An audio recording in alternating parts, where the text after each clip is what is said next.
Hello friends, இன்றைக்கி நம்ம என்ன பார்க்க போகிறோம்னா நம்ம ரோஸ் செடிக்கு ஒரு பெஸ்ட் ஃபர்டிலைசர் இன்றைக்கி நம்ம ரெடி பண்ண போகிறோம். அதுக்கு வாழைப்பழ தோல் எடுத்து வச்சுருக்கேன். இது நம்ம நல்லா காய வச்சு பவுடராக்கி செடிக்கு கொடுக்கலாம். இல்லைன்னா நம்ம ஒரு லிக்விட் ஃபர்டிலைசராகவும் கொடுக்கலாம்.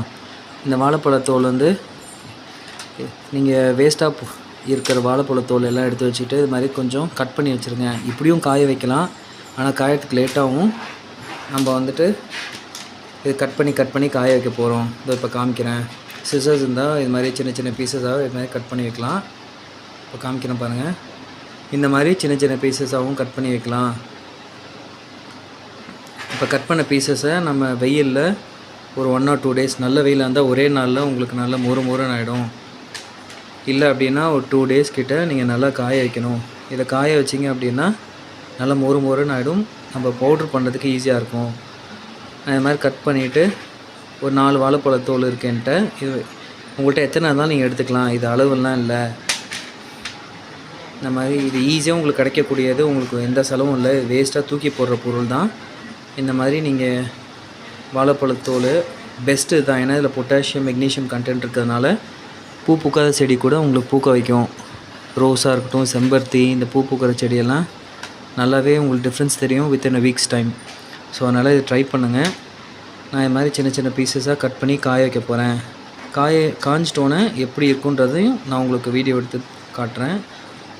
இது இப்போதைக்கு கட் பண்ணி காய வைக்க போகிறேன்.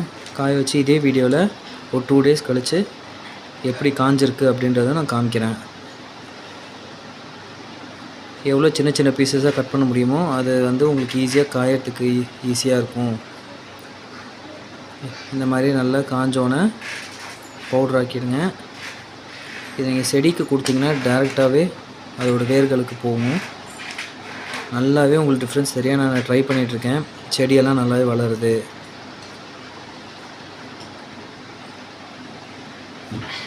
இதே மாதிரி இருக்கிறதெல்லாம் கட் பண்ணி வச்சுக்கணும். எந்த அளவுக்கு சின்னதாக கட் பண்ணிங்கன்னா நல்லது.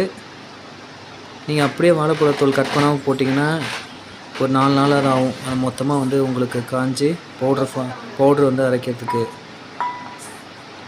இது மாதிரி நீங்கள் நிறைய கட் பண்ணி வச்சுக்கிங்க. இதில் பார்த்தீங்கன்னா உங்களுக்குன்னு எது செலவும் இல்லை. ஒரு ஈஸியான சிம்பிள் ஃபர்டிலைசர் நம்ம வீட்டிலே ரெடி பண்ணக்கூடியது.